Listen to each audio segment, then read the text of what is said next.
to another session on Indian writing in English. We continue with the play Nagamandala. So we stopped with the Naga and his first entry to the house, assuming the shape of Appanna. Rani has absolutely no clue of what is happening, and she thinks that it is really Appanna. And she's very happy, and she goes peacefully to sleep. Appanna, so now let's begin. The dog starts barking. Appanna comes, pats the dog. Appanna, hello friend, no intruders tonight, eh? He unlocks the door and steps in. At the noise of the door, Rani comes out running. She's laughing. Rani, but when did you go away? Freezes when she sees the expression of distaste on his face. Appanna, yes. Rani, oh, nothing. Appanna, good. Goes to the bathroom. Rani stares after him, then returns to the kitchen. Rani, I must have been dreaming again. Appanna bathes, then eats silently as usual and leaves. It grows dark. Night. Rani lies in bed, wide awake. A long silence. The cobra comes out of the anthill and enters the darkened front yard of the house. The dog suddenly begins to bark. Then, sounds of the dog growling and fighting mixed with the hiss of a snake. The racket ends when the dog gives a long, painful howl and goes silent.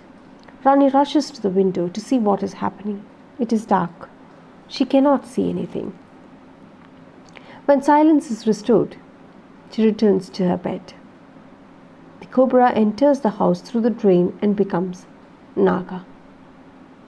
In the bathroom, he washes blood off his cheeks and shoulder and goes to Rani's room.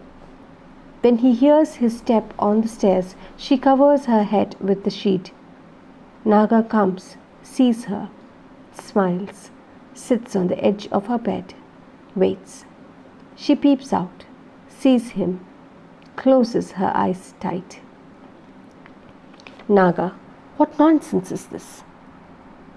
Without opening her eyes, Rani bites her forefinger, gives a cry of pain. What is going on, Rani? Rani, rubbing her finger. I must be going mad. Naga, why? Rani to herself. His visit last night. I assumed I must have dreamt that. I'm certainly not dreaming now, which means I'm going mad. Spending the whole day by myself is rotting my brain. Naga, it is not a dream.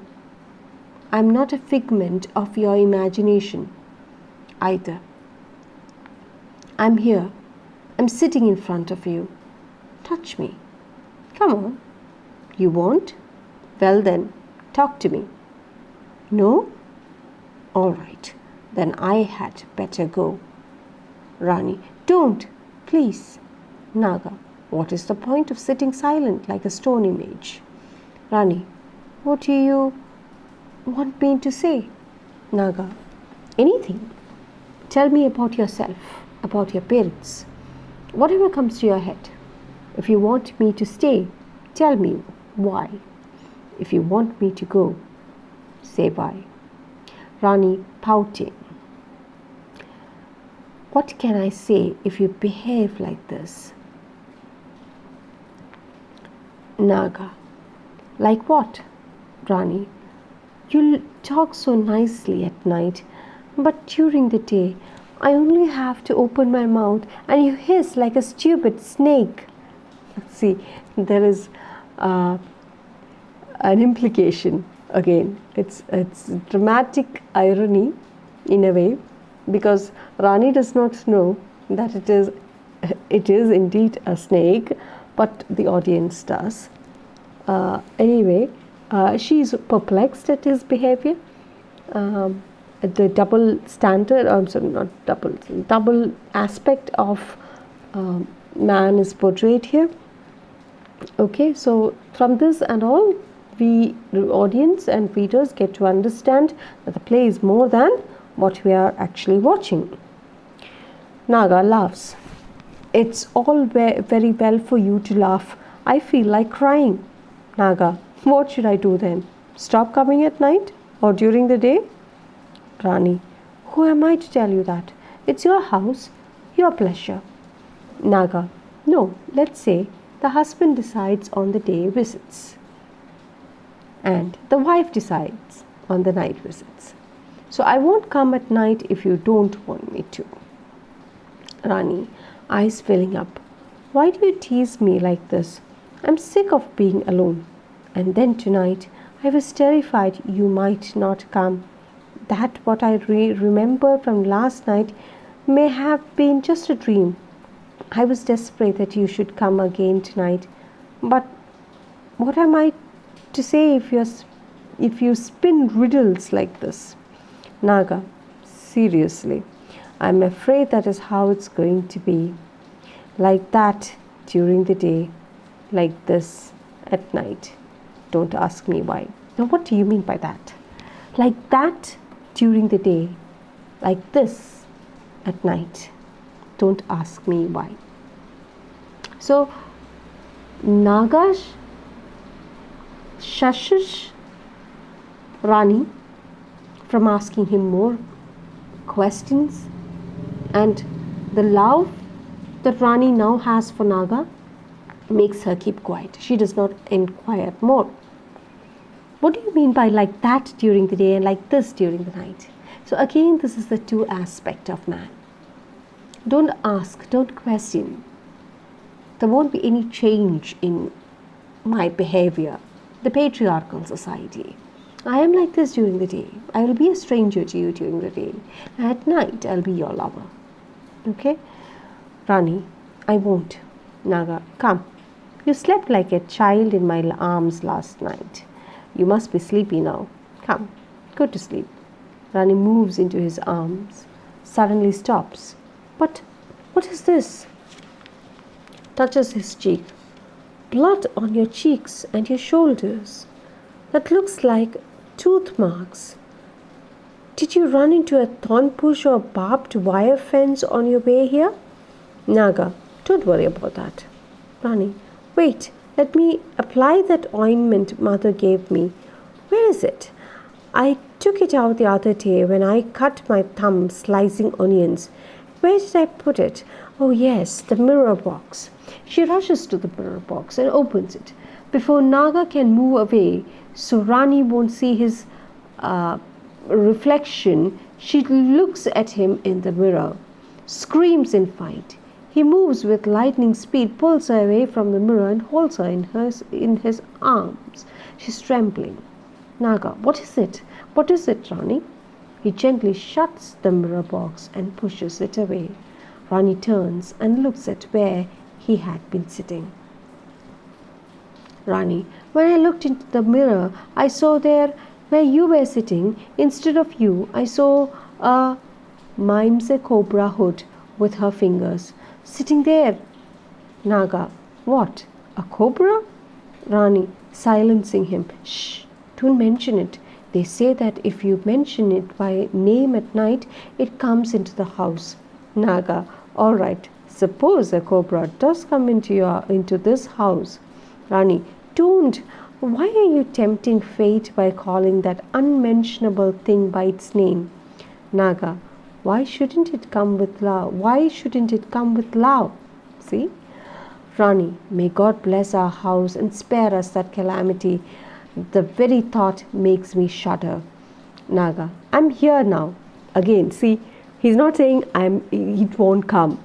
He does not say that the cobra will not come. He says, I am here now. The cobra is here now. I am here now. Nothing more to fear. They sit on the bed together.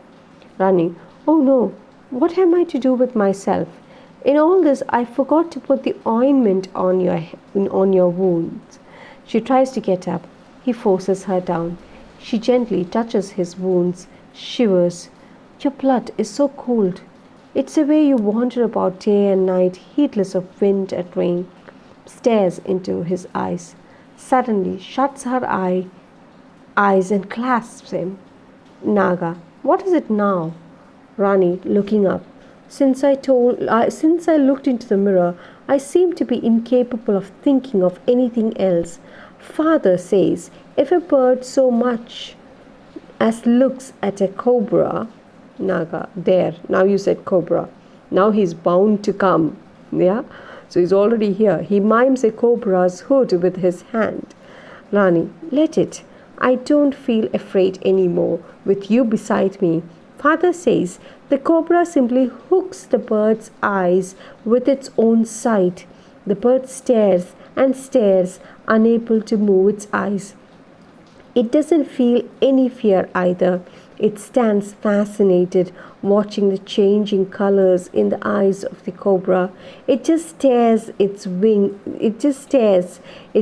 half opened, as though it was sculpted in the sunlight. Naga, then the snake strikes and swallows the bird.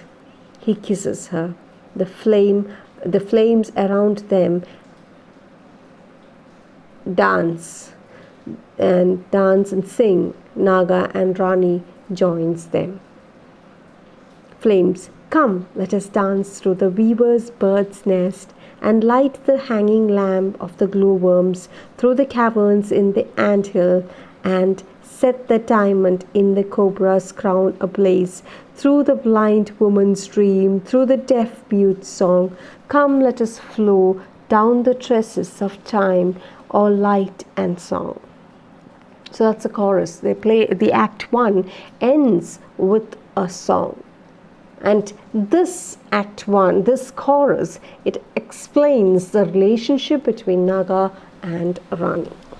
So if you look at this section of Act 1, that is the last section of Act 1, where Rani and Naga falls into a sexual relationship, or she is excited into a sexual relationship or get seduced by the Naga. So here Aparna comes home and he finds the dog still there, looks at the dog and asks whether there was any intruder, and then goes inside. In the morning, Rani wakes up and looks around for her husband, and she comes to the front door and finds it locked. So when Aparna comes inside, when he unlocks and comes inside or steps inside, the noise Rani hears at the noise of the door. Rani comes out running cheerfully. See, till then Naga was there, and she felt happy at the talk, and she thought that everything began or was beginning to change, and she comes running very cheerfully to greet Aparna. But before she says anything further, she notices the expression of distaste on Aparna's face. That's Aparna, not Naga. So in the morning, he's stranger. Okay, so here you find Aparna, the real Aparna, and not Naga. And Aparna, not knowing anything that had happened at night, gives a cold, contemptuous look at his wife. And when Aparna asks her what she wants to say, she just tells him nothing. I have nothing to say, because she understood or she's totally baffled by the expression of distaste on Aparna's face. Aparna goes to the bathroom and he takes bath. Rani stares at him and she returns to the kitchen and she recalls the happenings of the night. She thinks that she must have dreamt as usual. Aparna finishes his bath and like a machine or mechanically he goes, has his lunch, and then he leaves as usual. Now it gets dark and it's the second time Naga's visit, the second visit of Naga. And Rani lies in her bed awake. After a long silence, the cobra comes out of the anthill and enters the dark front yard of the house. The dog suddenly begins to bark. Then the sound of the dog's barking and the fighting with the snake with its hissing is heard. Rani rushes to the window to see what is heard.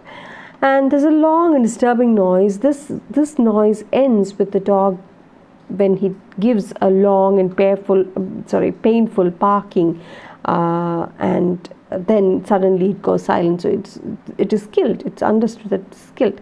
When silence is restored, Rani goes back to bed and she just sleeps. She doesn't know what is happening around. It's dark. She can't see. The king cobra, as usual, enters the house through the drain and becomes Naga. He washes the blood stains off his cheek and shoulder and goes to Rani's bedroom. When he hears his steps on the stairs, she covers her head with a bedsheet. Naga comes and sees Rani and smiles and sits at the edge of her bed. She peeps out, looks at him, closes her eyes tight. When Naga tries to talk to her, she bites her forefinger to ensure whether all that is happening around her is real or whether she is dreaming. She cries out in pain and rubs her fingers and says that, oh God, I must be going mad. Last night she assumed that she had a dream, but now what is going on right now? Is she on the verge, or she thinks that she's on the verge of madness? Okay, so she says that it must be all because she spends her time alone in the house. So this loneliness, this forlornness again is very important thing. Now see, Naga, as I told you, this is enwrapped in layers of interpretation, enwrapped in multiple layers of interpretation. So here you find this ambiguity. It's a lot of multiple meanings, layer after layer of meaning that has been given or woven in it.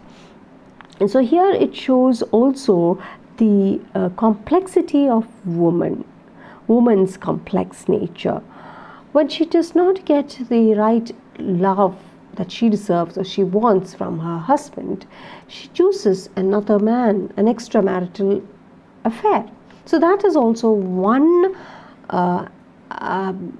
meaning that can be associated with the play.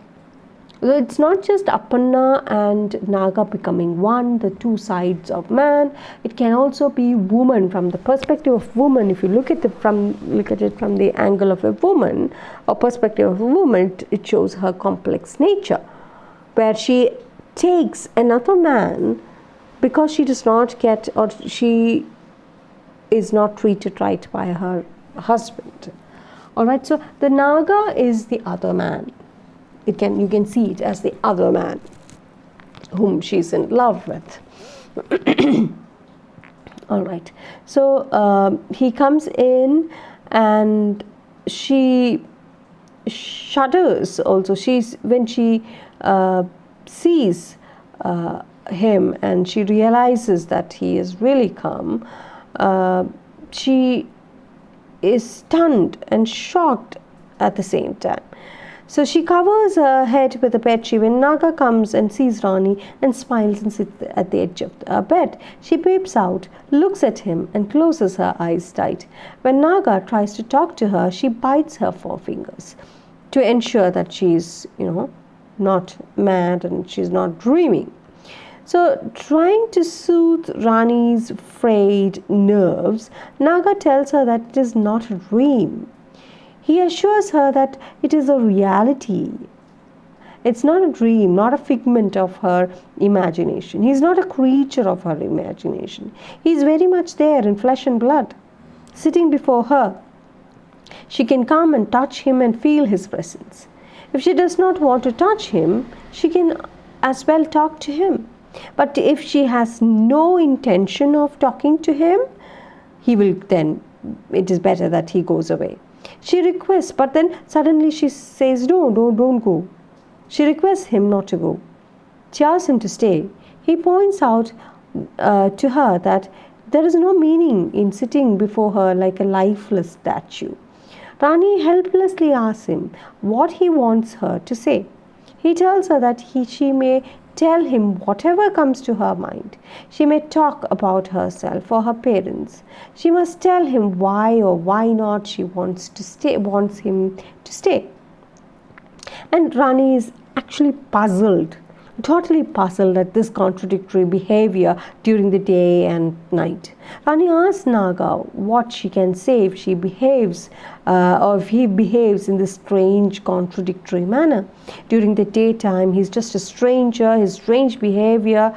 She cannot understand why he behaves like this. And then she points out to his two different images. And she says, you are like this during the day and you are like this during the night. I don't understand. So he talks to her very sweetly at night, but during the day he hisses like a provoked snake ready to bite when she just wants to say something to him. Naga laughs at Rani's complaint against him. Rani complains to him that her pathetic condition, instead of causing concern to him, is making him laugh. She's sad. Naga equally pleads help, or he says, I'm sorry, I'm helpless. And so he says, please don't get agitated. And you should stop asking me such questions. So he says, if he should stop coming in day or at night, he can do that also. Rani tells him that she is nobody to tell him anything. It is his house and he can come and go as he likes. So Naga tells her that it is not that. Her husband decide coming to the house in daytime, but it is the wife that decides about the night visits of the husband. So he will stop coming at night if she does not want him to come to her at night. So it has an erotic implication, or it is denoting or denotes the marital bed. That is what Naga is talking about. And Naga tells Rani that why, or tells her that whatever that you are going to ask, I'm helpless and I cannot avoid that, and I am not able to, I won't be able to give you an answer to it, and you should stop asking me that question. You should not ask too much of questions. So he stops her there. So Rani is all in tears and asks Naga why he torments her by talking to her in riddles. She's already sick of loneliness, and she's worried that Naga wouldn't come or turn up that night. And in fact, she tells him that I have no intention of telling you not to come. In fact, I just want you to come, and I was thinking that you wouldn't turn up. So she had a burning desire to meet him. But she doesn't understand what she could do if Naga talks to her in puzzles and riddles. So he tells her that she will have to bear the same agony during the daytime and the same love at night. That could not be avoided, and that cannot be questioned either. So it has to do, there again is a merge of the two aspects of man, at the same time the complexity of woman. Okay. So another thing that is discussed in the act is the reflection of Naga, the king cobra, in the mirror. So Naga then goes on to console Rani by taking her into his arms. Rani notices wounds and the blood stains on his cheeks and shoulders. That's upon killing the dog. So she anxiously asks him if she had to run into a thorny bush or a barbed wire fence on his way. So he tells her that she shouldn't bother about his injuries. Rani searches for the ointment which her mother had given her for treating wounds. When she opens the mirror box to take the ointment, she notices the reflection of a cobra with its hood raised in the mirror and shrieks out of fear. Naga moves away from moves towards her with the speed of lightning and pulls Rani away from the mirror and holds her in his arm, and he gently closes the mirror or the mirror box. And he tells her not to tremble that way. He asks her why she should be trembling and consoles her. He quickly,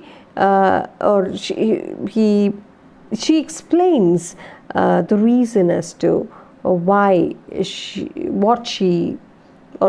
was shocked. She tells him that she had seen the reflection of a cobra with its hood raised at the place where he was sitting, and also Rani seems to be perplexed by the speed in which he went near her.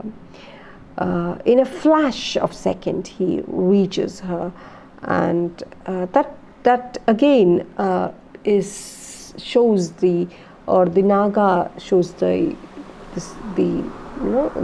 strength of a man. Reflects the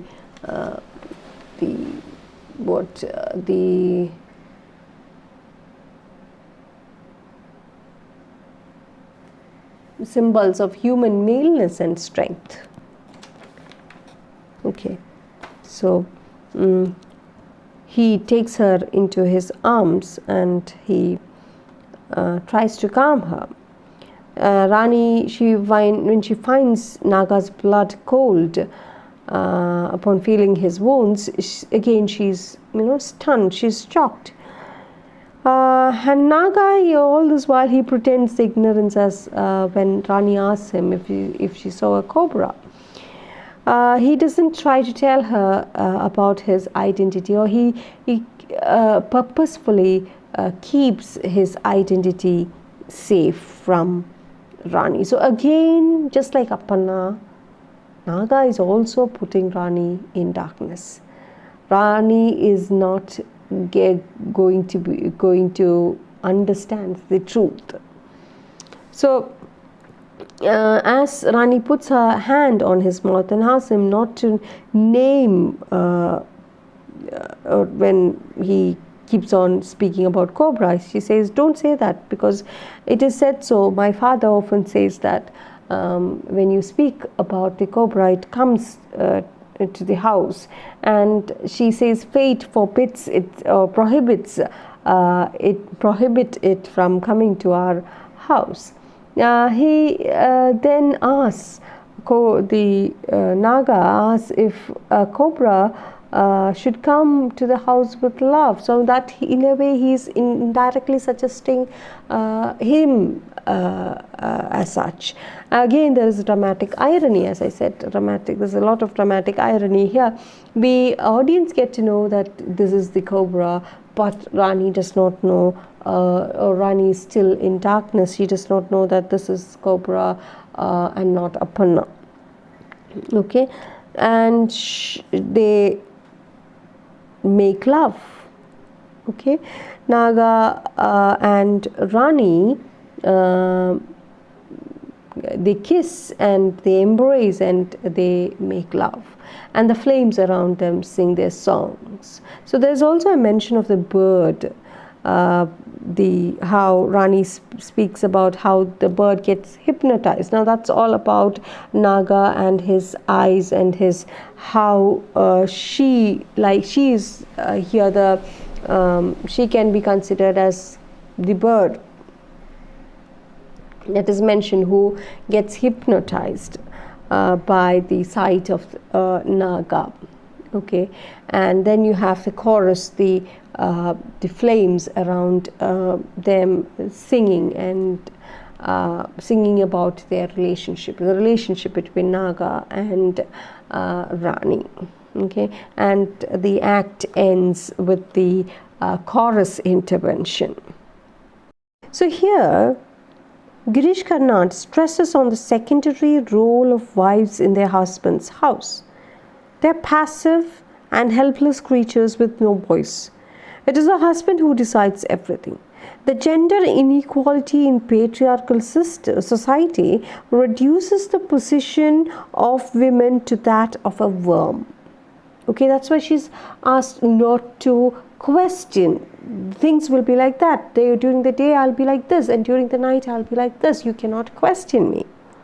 So Naga is very considerate to the feeling of Rani and extends equal rights between them.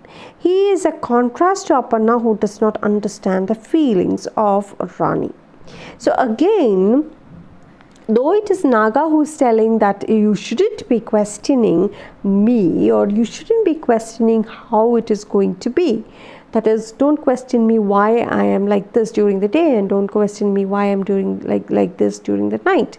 This is going to be the same. It is unavoidable. Now here he brings in Karnad through this shows the secondary role of wives. At the same time, he also tries to show the distinction between the two characters, and that is Aparna and the Naga.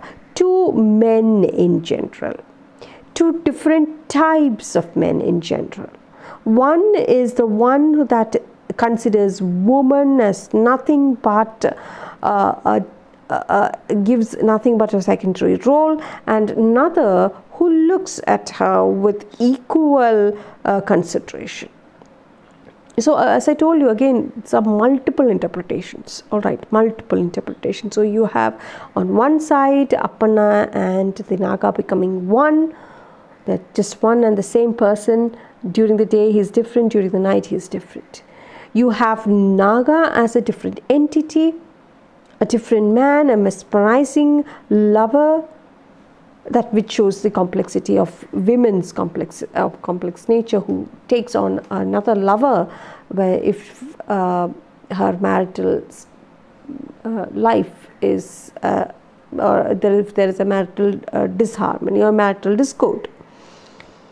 And again you have the kind of husbands who are like Naga, who extends equal right, who sees woman as their better halves, and he stands as a contrast to the kind of Aparna kind of husbands who doesn't understand the feelings of his wife.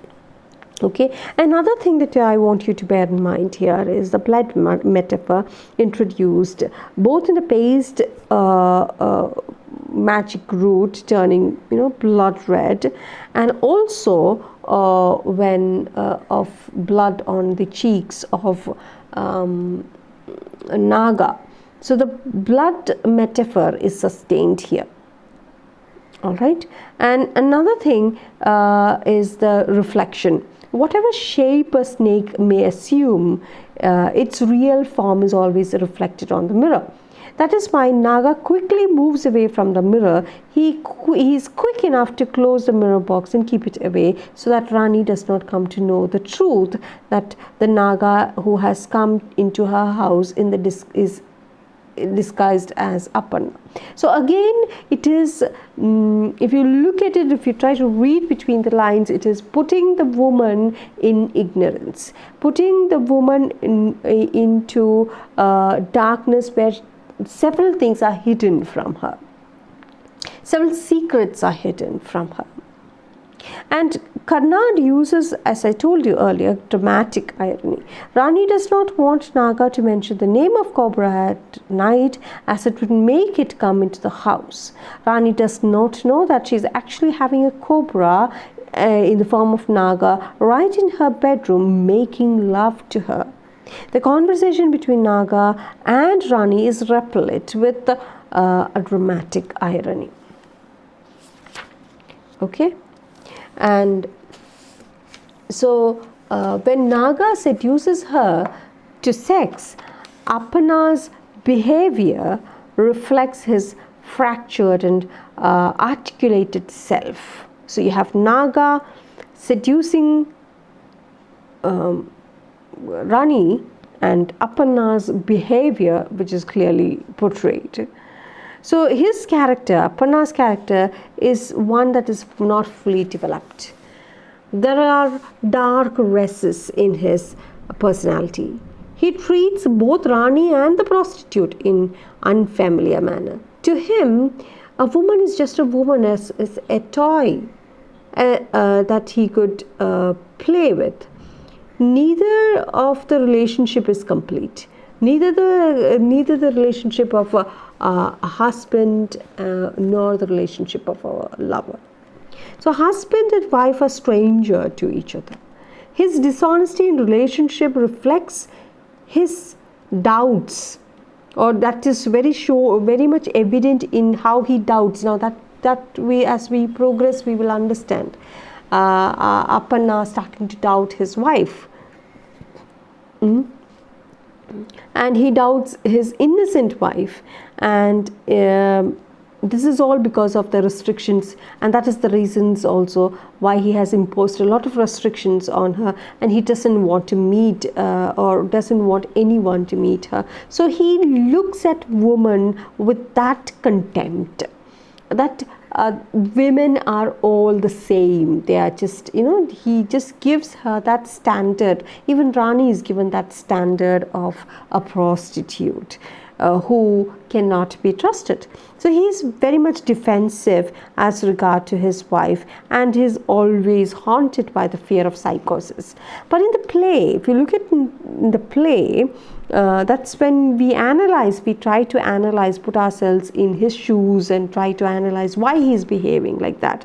But in the play, Aparna is mocked at as he cannot defend his wife's chastity, and his own figure, that is Naga, sexually abuses her. So it's who is Naga? Naga is none other than Aparna at night. But again, in the play, he cannot defend his wife's chastity, and the reason for Rani's pregnancy is he himself, the Naga. Okay, so there is layer after layer of meanings implied here, and it also become a critique, as I said, a critique of the contemporary family system. So you have a woman's complex nature, or woman's another phase, the complex feelings, the expressions of love. Naga is suggestive of the extramarital affair that she sorts to when she is not loved by her own husband. It also becomes a critique of the contemporary family society or the system. Externally, everything is fine. No problem. They people, when we look at the couples, they live happily. They are happy with each other. They take selfies. They are happy. They hug each other. But when you go closer, when you try to get into their lives, you will understand that in the inner core, there is a compromise happening. That is a compromise to keep the family system going. Aparna doubts his wife, and Rani hates Aparna. That's the reality. And many households, many family, Indian family or the contemporary family system has this problem. It's all about adjustments, a compromise, either for the family, either to show, to protect their name in the society, or to protect the children. So it's all to do with the contemporary society as well. So that's why I said there is layer after layer of meaning here. Okay, so that's about it. We'll stop here and we'll continue in the next class. So thank you and keep safe.